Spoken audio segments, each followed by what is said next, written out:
Sam and Colby, YouTube's biggest ghost hunters. Welcome to Clickbaited. Today we're going to sit and look through a number of headlines involving your career. Thanks for having us. We're excited. Okay, let's take a look at our first headline. YouTube star Sam and Colby rescued after getting lost in Paris catacombs. Oh, this was super recent. Oh my God. I would love to talk about this. 2 months ago. This is like so hectic. Okay. So Paris catacombs is something that we've been looking forward to for like 5 years, or like opposite of looking forward to, being scared of.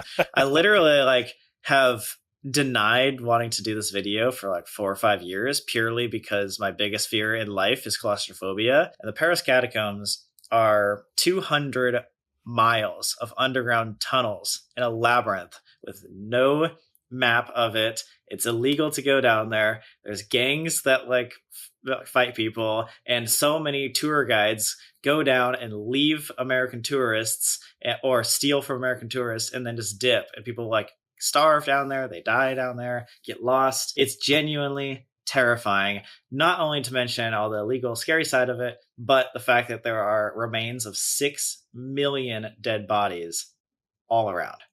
So needless to say, it is one of the scariest places in the world to be. Can you tell us a little bit about your experience in there? And, you know, as you said, were you right to be cautious about going in there? This video is coming out for our hellweek series in October.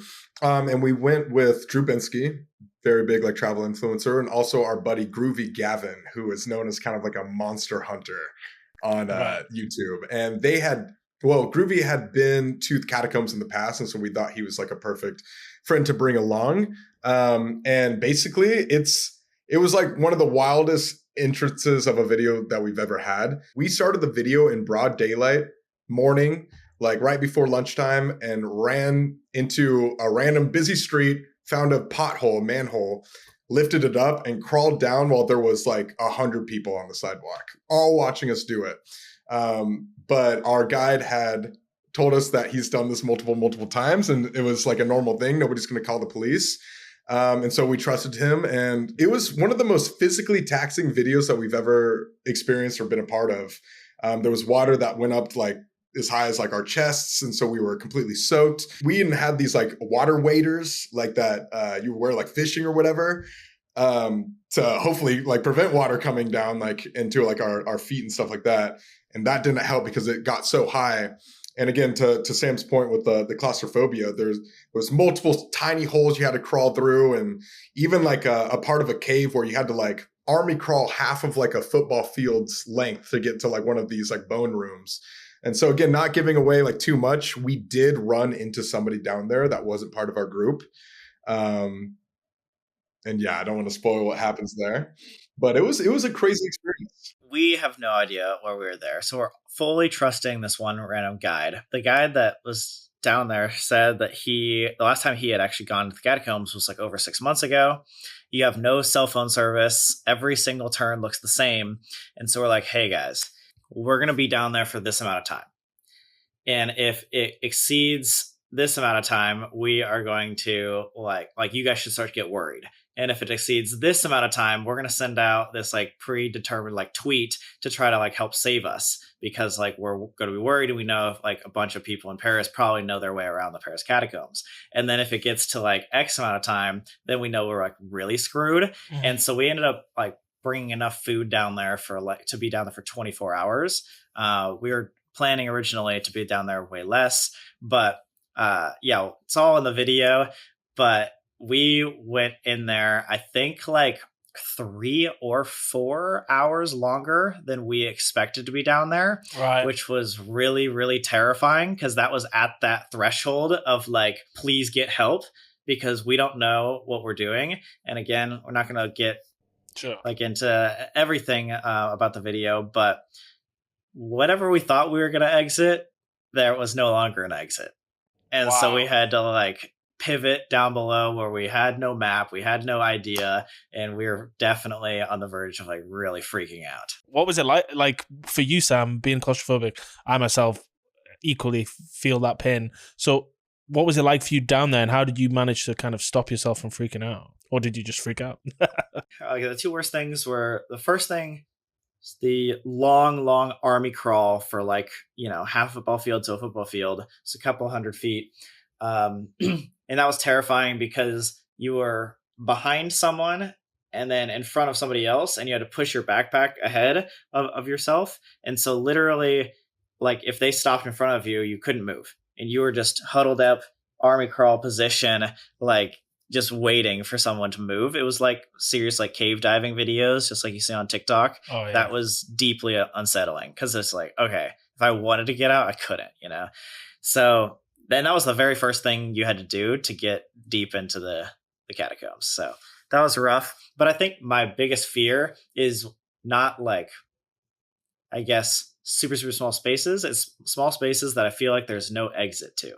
And so the first time and the second time we were like getting lost, that's when it really started hitting. And it was like when I started to see not only myself freak out, but my friends and then our guide freak out. That's when I was like, oh God, are we actually going to make out? Are we going to make it out?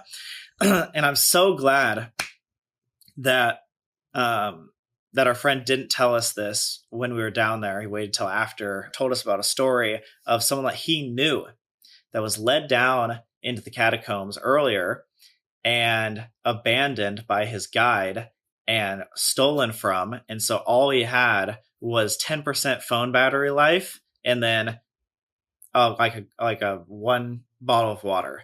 And he was down there for hours and hours and hours before he was able to like find someone else that was down there, randomly found him, and then he left. And I'm like, that is literally my worst nightmare. And it almost happened to us. Colby wouldn't give up on you like that. Don't worry. Yeah.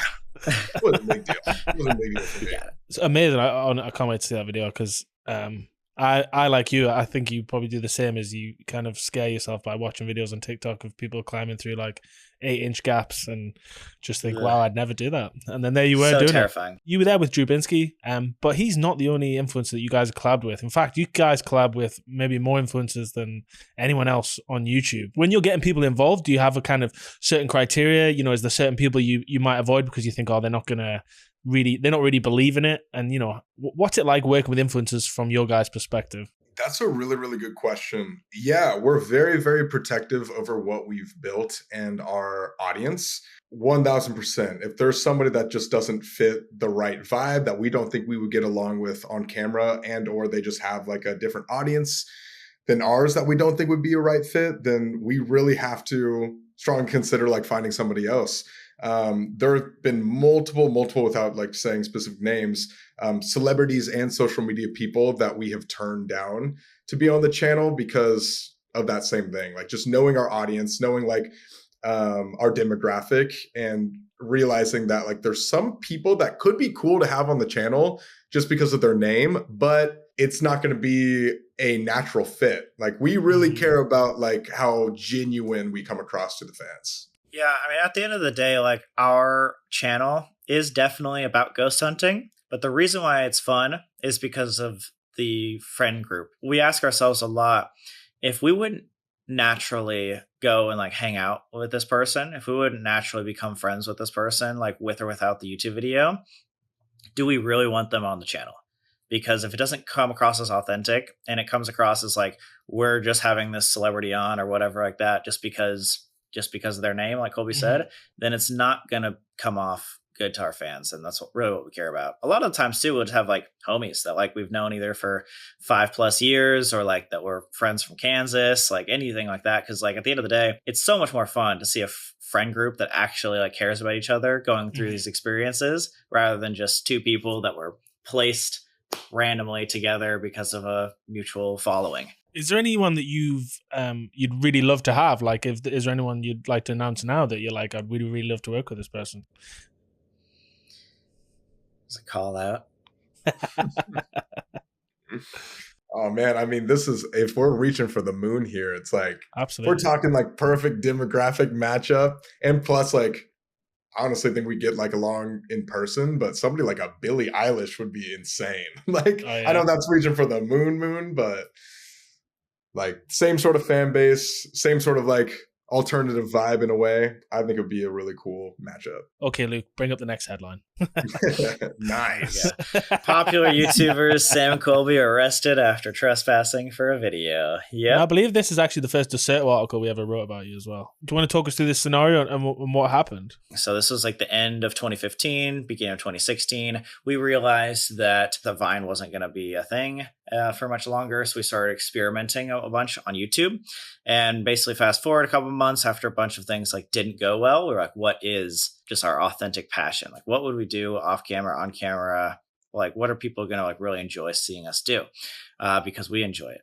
And that was exploring abandoned places. And we ended up exploring abandoned places for like 3 or 4 years. And that was really what started our YouTube career for sure. That was like, hey, we actually have something that is ours. Like we find so much enjoyment with it. Like it's really interesting. It's not really hurting anybody. We're not actually breaking any of these places, but technically it is illegal. Like it's trespassing. Whether or not we're injuring anything or like breaking anything, it's like we weren't, but just going on private property. We knew one day that we were going to get in trouble. We didn't know how much in trouble. So we ended up going to the school that was, I think, being constructed on. And so apparently in the state of Florida, if a government property is also under construction, it is considered a felony. And so instead of just, slap on the wrist or here's a ticket, it was like, oh, you're getting arrested and you're going to jail and that whole thing. So, what was really, really cool is our fans like did not care really like at all. Like in terms of like, oh, are you a bad person? They were just like, let me get out. Like, let's get Sam and Colby out. I think the hashtag free Sam and Colby was like #1 trending like worldwide for 24 hours. It was awesome. So I think in all honesty, it was one of the best things that could have happened to us. Obviously would not recommend getting arrested for anybody out there, but it was a really, really good thing to set us straight for sure. Colby, I know that you were wearing a Justin Bieber t-shirt. Do you regret that? I do regret that. That was also during my, I had like a blue hair phase at one point. I had like painted nails and I was like, this is probably the worst I could look like going into jail, especially in Florida for like 24 hours. But luckily my experience was not too horrible. We had both different experiences because we both had different charges. Both of us got trespassing, which, like Sam was said, was a felony in the state of Florida. But I also just stupidly had my fake IDs from when I was under 21 in my wallet still. And I was 22 at the time. So over a year, I didn't have to have those in my wallet at all.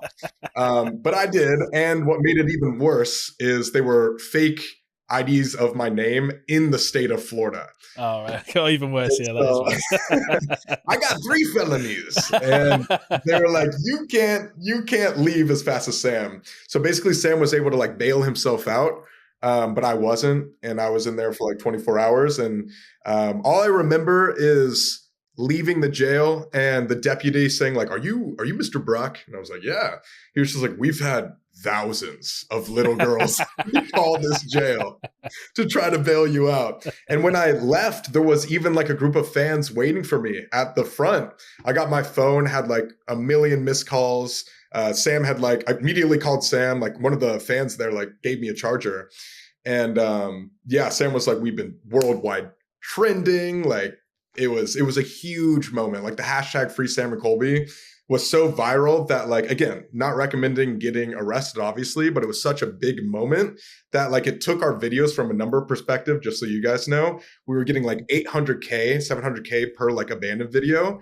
And then our first haunted video coming back, which was obviously legal, like a month or two later, got like 2 million views. So it quite literally like over doubled our viewership. And so again, it was good for the career, good for our path and stuff, but wouldn't recommend getting arrested. I think what's amazing and what I credit to you guys is you have moments where you are down and it could be perceived as out, but you guys learn from it and take it and kind of go to the next level. Is that always been your mindset? Yeah, we like live a little bit in paranoia, but like I think living in paranoia and then having pretty much always just really embodied this idea of life as a game and it's beatable has really helped us a lot.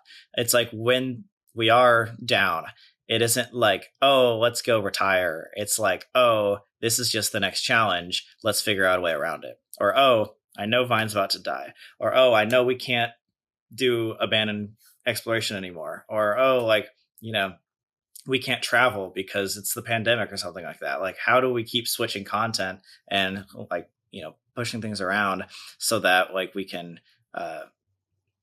change things up, keep things fresh, but then also like have your next move in your career. I think what's fascinating about you guys is I've mentioned you to a lot of what we'd call normies, people outside of the internet that spend all day on the internet like ourselves. How's that impacted you making content? And, is there sometimes you're like in a place and they're like, spot you and then things change because they know who you are? I mean, it's just been a journey for us because like, again, we've been doing this for over 10 years now, maybe like 11, 12, something like that. Yeah, I think 11 now, which is insane to process. But each year it's just been getting crazier and crazier in terms of like fan interactions and fan love and stuff like that. And so even we're both 28 now, like even right now, we would consider ourselves like in our prime in terms of like fans and who recognizes us and stuff like that. Like, for example, we just 2 days ago got done meeting 5,013 fans at the American Dream Mall in New Jersey. And that was just us promoting it on Instagram stories. And so like, it used to not be like as hectic as it is now. Luckily our fans, like they're very, very sweet and they know that like if we are filming, they will leave us alone. But there's been multiple times where like we will be in like a random state to shoot a haunted place and even just go to like a Panera down the street and like a worker there recognizes us, takes one picture with us, and then it spreads around the town. And then everybody just looks up haunted places in the town. And then you have 100 people at the haunted place when you show up. And so we've been learning how to move like a little bit more like low key. But at the same time, like Sam and I have never, ever, ever been the type of people to turn down a picture. And so, yeah, it's been a crazy, crazy journey. And obviously more subscribers just means more fan love. And we're very, very grateful for it, but also keep things secret because we know when we need to work, like we need to work. Absolutely. We don't let that stop us. Just to go back to one thing you said before, Sam, but you live in a state of paranoia. What do you mean by that?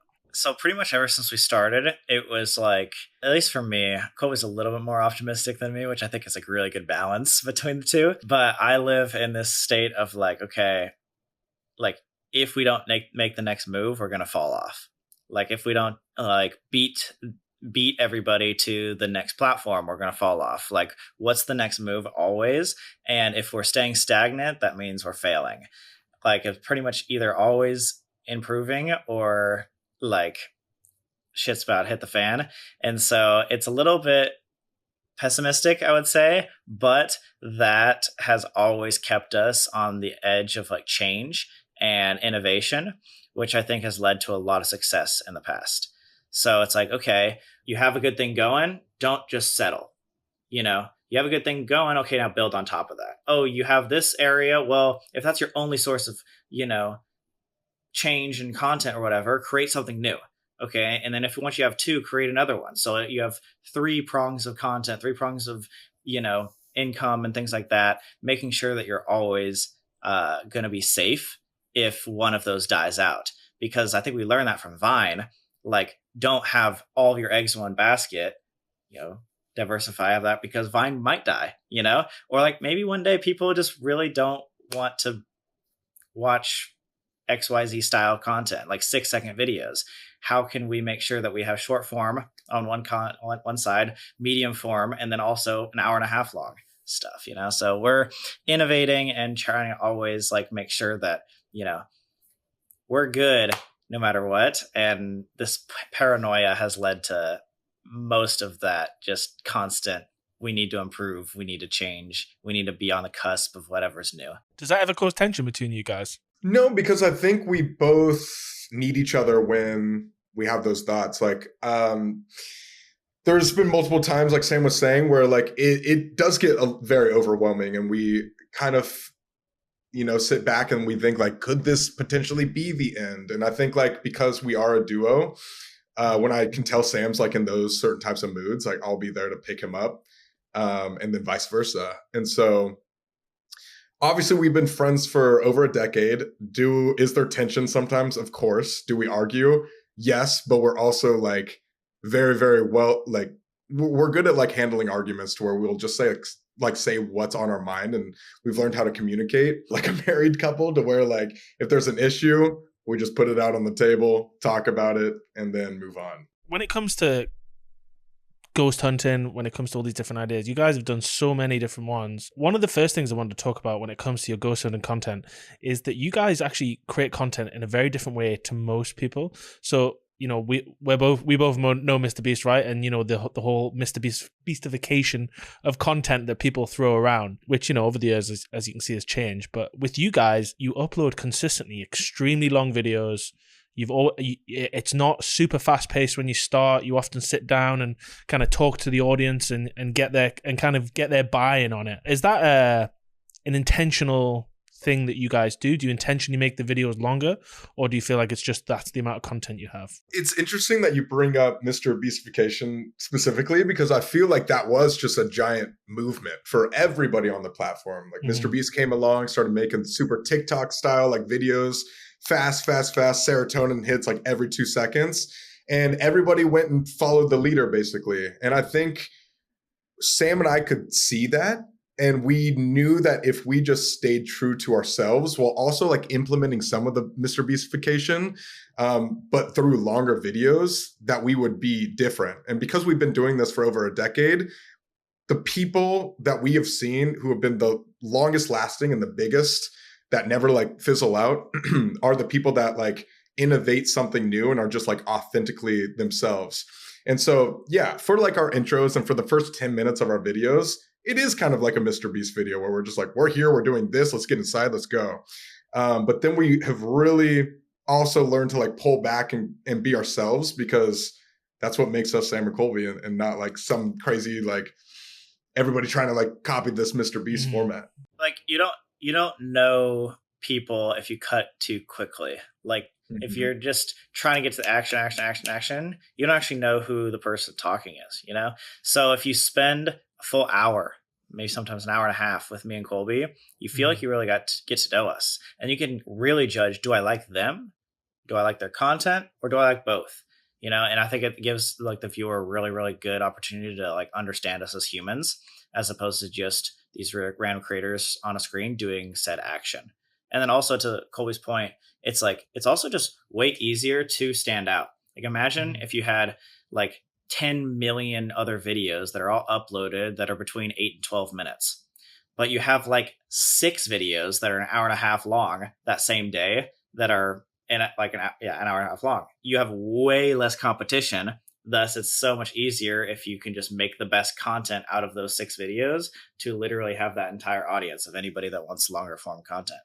So, like, to be honest, even though like the more people were going short form, the more we were like anti that, because it was like, okay, the bell curve is moving that way. It's so much easier to be the 1 in a million if you aren't like that. So we've never posted shorts on our main channel. We like hardly ever do TikTok. Like it's like we want to be those guys because, yeah, like you said, Mike, like when you think of us, you're like, oh, they're the long form guys. They're not just like every other creator. So we have like the slight like unique factor. So let's talk a little bit about ghosts. Now, I want to preface by saying, and I'm sure many people tell you this, I don't not believe in ghosts. I just haven't witnessed any yet, or not that I'm aware of. What would you say to a skeptic like myself who doesn't quite believe, or it just hasn't seen anything to believe it yet? I would say to you that I was in the same exact spot. Like, I actually might even go as far as to say I was a full-on skeptic. Like, I didn't believe in religion, and I was like very, very iffy if it was even possible to have any sort of like haunting thing, other energy in the world. And so when we first started ghost hunting, it was purely for like entertainment purposes until it started actually happening. But I tell this to a lot of people that question me and like all my experiences, that even when we have an experience, there's so many times that something will happen to us and 6 months later, me and Colby look at each other like, did that actually happen? Or Right. am I just like misremembering? Or did I just like think that I was like super scared in that moment? And so I think it's so justified when people say, "Oh, I'm skeptical," or like, "How do you believe it?" Or like, why do you guys keep doing this?" And the main reason why we keep doing this is because for us, it's like, yeah, we can have the craziest experience of our lives, but then like 6 months later, we might be like, that was 6 months ago. I'm misremembering. It's not perfect. But if we're having experience after experience after experience after experience, it's undeniable. And I think other people like that as well. So when you get a video every single month of you showing, oh, well, that was crazy. Oh, well, they got that too. That's crazy. It's actually really helpful for people to see experience after experience for them to believe as well. And like at the end of the day, like obviously we are an entertainment channel. Like we're just trying to like make people have a good time. But there's a lot of people and a lot of fans that we see in ourselves. It's like, oh, there was a time when I specifically didn't believe in religion, and I definitely didn't believe in ghosts. Me and Colby were both pretty skeptical of this stuff until we had a reason to believe. And we would love to be that reason that people believe, because I think that's extremely hopeful. And I think it's really, really cool to go about life questioning things, like, oh, what if there is something else out there? What if there's more? Does that help you in your own life? Does that help you think about life a little deeper? Does that give you hope? And if we can be that person that puts out a YouTube video that not only entertains, but could quite possibly give somebody that was just like us a little more hope, then that's pretty beautiful. You guys scared of ghosts? I mean, definitely. Let's say, I think it depends. Some ghosts are like, it's nice, but then like there's sometimes like there's been multiple like videos that just force me into tears. It's like so scary. Are you ever like walking up to a big scary house and you're like, fucking hell, not again? You know what I mean? Yeah, like we've been doing this like seriously for 6 years now. Obviously, we've been ghost hunting longer than that in general, but like as a career, 6 years. And I thought we would get jaded over time with it, and like it would get harder and harder like as we go or whatever to like be excited. But it's never changed. Like every single time, like we're going to like a new ghost hunt and having a new experience. I think it's because like the lore of each of these spots are so different. And obviously like the locations themselves look so vastly different than other places that we've investigated. It's always a new like adventure and journey. And personally speaking, I'm usually pretty freaked out every single time. Well, talking of you know, the different locations, we've got a little game that we want to play with you now, where we want to test your knowledge on ghost hunting spots. So we'll give you like a clue, and you've got to guess the location that's based on. Okay. All right. So the ghostly twins spotted in hotel corridor. Stanley Hotel, easy. For sure. Kentucky hospital shuts down after more than 8,000 deaths in 50 years. Kentucky. Waverly Hills. Is that Waverly? Yeah, Waverly Hills. Waverly Hills Sanatorium. Correct. Let's go. Reported death in Ukrainian labyrinth accused of being a hoax. The Ukrainian catacombs? Odessa catacombs for sure. Correct. You guys know. Nice. Haunted Rhode Island. We should have made these harder. Closed to the public. Oh, that's got to be Conjuring for sure. Which is really sad that it's closed to the public. That's like one of the coolest places in the world. More than 20 spirits are said to haunt this British guest house. Is this the it's the one with Tommy in it, Sam? What's that one called? What Inn? Oh. Is that Ancient Ram Inn? Ancient Ram Inn. Yeah! Hey! Good call. Nice. Good call. Inside the hospital cemetery with over 15,000 bodies. Fairfield County Infirmary. Dang! Let's go. Castle groundskeeper confirms multiple disappearances, but no signs of bodies. Oh, what? Ooh. I don't know. Is this that either Chillingham? Is it? Oh, Wilson. No. Okay. Dang. Small town known for miracle water reports paranormal activity in hotel. That's Mineral Springs Hotel. Nice.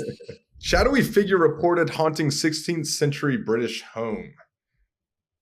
Oh man, is that the Shadow Man Manor? Well, yeah, what was it? Yeah. Yeah, there it is. Okay. Irish novelist says unpublished Gothic works were lost in fire on her estate. Unpublished Gothic works were lost in the fire. So what Irish place burnt down? Was that what was the one that we nicknamed the Bloody Castle? You know, the one in the UK.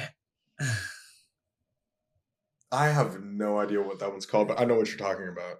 That's the Yeah. answer. We might have I to don't pass on know. this one. This one's hard. Ah, it was. Castle. Okay. That's what I was thinking of, but we've called it Bloody Castle, not Leap Castle or Leap. And that's the answer. You only got 2 wrong. I will give you the last one. You were close. All right, so 1.5 wrong. How about 1.5 that? wrong. That's decent. That's a decent performance. You guys, we can confirm you're legit ghost people. Okay, let's move on to the next headline. It says the Kansas City Star on Vine Overland Park teens are creating quite a scene with their short videos. Is this like our first article ever? That is your first article ever that we could find online. What year and month can you guess this? I would say this is 2014. Okay. Shoot, I would say like in June or July of 2014. Well, you're close. June 2015. So we'll give you half. If there was points, we'd give you half a point for that. But okay, so close.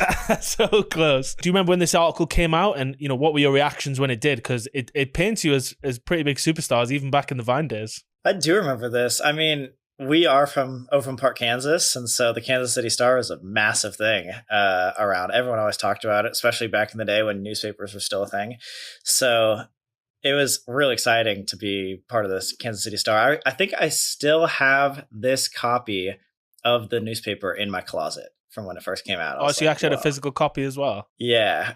It was awesome. And what was even like more funny about this is when we first started our Vine career, we were like, how do we get followers? And so we went around to the Kansas City Star offices downtown and like put a poster of ourselves, like our Vine, like follow us on Vine, Sam and Colby, follow us on Vine, Sam and Colby, like all around their offices, all around downtown. And so, fast forward 1 year, a year and a half, I guess, getting in the Kansas City Star was like really special. So it talks a lot about your kind of introduction to each other. Could you give a bit of an intro to you guys in terms of how you met each other and how you got involved in content creation? Yeah, I mean, long story short, we met in high school, and we have one of those like cliche kind of strange stories where we met in band camp. And so, yeah, Sam and I were very, very shy kids and bonded over the fact that we were shy. And became friends when we were 14, 15 during the summer doing band camp.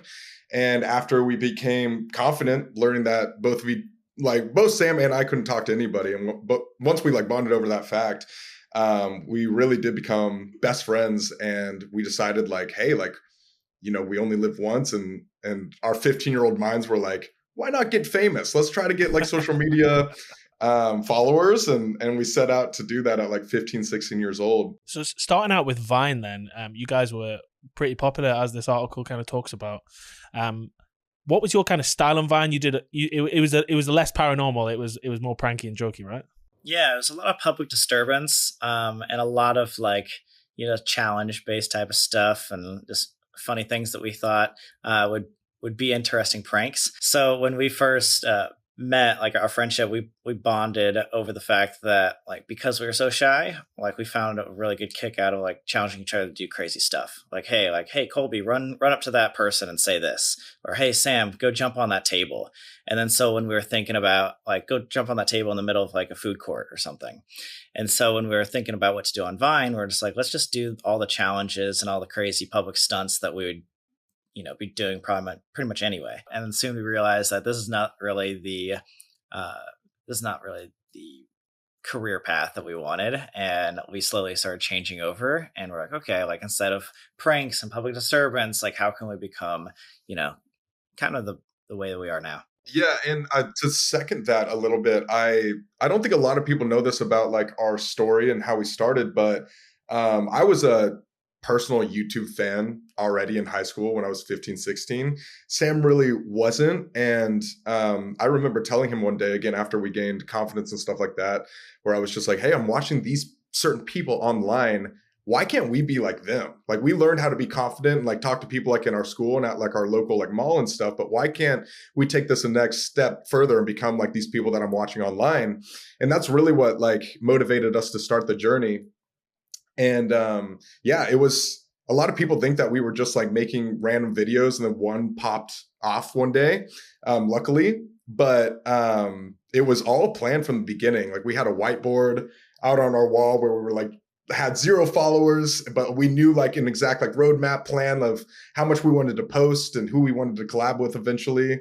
And yeah, it was really like a meticulous like set out plan from day one when we were like 16 years old. You guys mentioned in this article, the Kansas City Star, that you, because of your Vine, you'd already started to get recognized in school. You'd already started getting recognized by other people. How did it feel going from the Bandcamp guys to suddenly becoming, very popular? And was the reaction negative, positive? How was that perceived? What was really interesting is everybody in the Kansas City metropolitan area, like around our age, so like high school kids, besides our own high school, like loved us. And so we would go to the mall where like there'd be a bunch of different like high school kids from all over Kansas City. And it was such like a crazy, I guess, crazy difference of us being super shy just like a year or two ago to now getting like random pictures from kids our age that we didn't even know. And so it was definitely like a really like validating, like awesome feeling. But yeah, again, like I said, in our own high school, nobody really cared because they already knew that we were these band kids. Mm-hmm. And so like it's interesting because we never got like accepted where we were trying to get accepted, which was by our own peers in our own high school. But again, we took like the love from everybody else in all the other high schools. And also we were going on like tour at the time as well, like at 17, 18.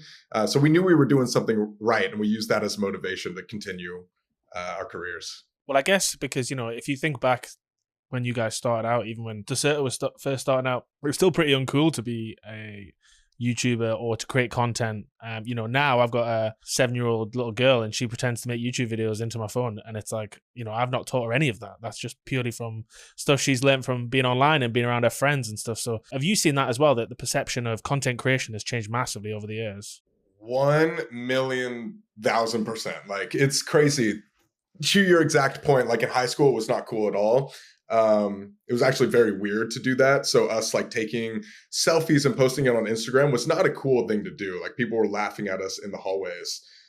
Actually, like, and to go back to like Sam's point too, really quick, like there was even like a meme that got spread around the school at one point. Because what Sam and I would do is during the lunch breaks, we would spend that time in the 20 or 30 minutes that we had to like come up with the Vine idea that we were going to be making that day, because we posted every single day. And so we would always just sit alone at lunch. And there was one day where somebody took a picture of us and created like a meme template where it said like 300K or like 500,000 followers on Vine, still sits alone at lunch. And it got spread to the entire school. And there'd be like teachers and stuff like making fun of us. Like it was like we had like tough skin. So like we would, it wasn't really like sad. We like made a joke out of it, but at the same time, like looking back in retrospect, it's crazy to me that like there was grown adults even doing that to us when we were only like 16, 17 years old. I feel like TikTok was really the first time in the whole social media world and ecosystem where just regular people, because of the algorithm, could like get noticed. And so there was a lot of people that started to have like, 20K, 30K, whatever, how many followers like in high school. And it was way less special, I guess you could say. But back when Vine was a thing and YouTube, it was a lot more rare. There was only like a select few amount of creators out there. And so like if you could make it past, I guess like, yeah, just like the algorithms and stuff of like the old social media companies and stuff like that, like you were like in it. But now TikTok has made it so normal for any person to get followers, no matter like who you are, how old you are, or anything like that. And I think it's like way like more wanted now because it's like easier, if that makes sense. When I was doing research for this as well, I was looking back at some of your earlier videos. And one thing that really interested me, the comment that you made was that you see life as a game. Do you guys still treat life and your career as a game? Yeah, I think that was our mindset after we met each other. Like we realized that we were cut out to be the Midwestern Kansas kids, do the 9 to 5, do college, like that stuff. Very middle class vibe. And that's like kind of like what you're set in stone to do, unless you treated it like something like, and a lot of the time what we say is not only life is a game, but life is a game and it is beatable. Like games are beatable. Like you can game the system, you can do certain things, you can become the 1%, like if you try hard enough and if you play it right. And obviously with a lot of luck involved, if, like some people make it no matter what, but if you work really, really hard, you can beat said game. And so that's kind of like how we thought about it. And if something would like not go well for us, we'd be like, oh, well, maybe this is just like a really hard level. All right, we'll just try 10 times harder than all the people around us, and we're going to have to win eventually. And so it's been really fun to tackle life that way, because it allows you to not think of life in an unfair way of like, oh, the world is against me. It's more like, oh, well, the world's against everybody. You just got to beat it, because that's what makes it fun. It's like if life wasn't challenging, it wouldn't be interesting. So we're just kind of look at every little thing as a challenge. Like, okay, well, the next game is how to get to 1 million followers. Okay, the next game is how to 2 Kansas kids tackle LA. All right, the next game is, how do we switch from Vine over to YouTube and literally rewire the whole game that we're playing? So it just made each challenge more interesting and made it seem less pessimistic. When it comes to ghost hunting, then where does that fall within the game? That's interesting. The reason we started ghost hunting is because it was a time when we genuinely were looking for like, what are we going to have the most fun with? It's like we could do a bunch of different types of content, but with ghost hunting, with exploring abandoned places, these are things that like we had an interest in when we first met. Like our friend group in Kansas, there's nothing to do. And so we go out and explore abandoned places, or we challenge each other to go in like haunted houses and stay overnight in like these like creepy, like abandoned buildings. And like, oh, this lore here, this ghost here. And it was like really, really fun. And then we were like, okay, we not necessarily believe in this stuff, but when we started going to these really haunted places, things started happening, one after the other. And then we had such a crazy experience one time that we realized, oh, wait, all this stuff could be real. That is so interesting. Imagine this game we've been playing, that it isn't just humans. There's this whole other side. There's this whole unexplored thing. Imagine 2 kids from Kansas are able to go out and prove the paranormal to people. Now that is an interesting twist to this game of life. So we're like, let's triple down on this. Like, instead of doing all the other stuff, all the exploration, all the more personality videos, let's just like go into this thing that we're like super interested in, that would quite frankly like change the game entirely if we were able to actually prove this stuff is real. And it was just a genuine interest. Yeah, that's the main thing I was going to say too, is that the fans could tell that we were like genuinely having fun going to these abandoned places or spooky places. And like Sam said, like that's what we did at 15, 16, 17 years old on the weekends, because Kansas had literally nothing but the local mall and like schools and stuff like that. There'd be a bunch of like run down, decrepit, abandoned places that you would go and shoot off fireworks at, or like hang out with like a big group of kids. It's like your party area. And we would do that like pretty much every single month, if not like every single weekend. And so once we were like kind of struggling, like figuring out what exactly we wanted to do on YouTube after Vine was dying, we were like, why don't we just like film the stuff that we used to do genuinely and have fun with like in high school? And our viewers could tell that we were having so much fun and being so authentically ourselves doing that sort of content that it was way more shareable and genuine. One thing that you have talked about in the past, but we want to bring up again, is the Sam Pepper controversy, where you guys did a prank. And now, was that still within your prank days, or had you moved on to ghost hunting by that point? That was definitely in the prank days. The main reason why that whole thing happened is because we were known as the Vine prankster people, and he was at the time like a YouTube prankster. So yeah, to give context on Sam Pepper, he was once upon a time very popular influencer. He's not quite highly regarded as he once was, shall we say. But I think the main thing, the reason I want to talk about this thing, Sam, is because your acting ability during it. Now, to give context again to people listening, you guys essentially, there was a fake prank where you essentially killed Colby by Sam Pepper, and Sam, you kind of had to sit and watch essentially. Everyone, even now, I looked at some comments from previous videos you've done recently, and again, they still think that you kind of thought it was real Sam. So, I mean, number one, commending you on that acting performance, but number two, I mean, have you thought about going into acting since, considering your performance there? No, it's so funny. I still get that today too, because that's like the only time that I've ever been able to like act in anything.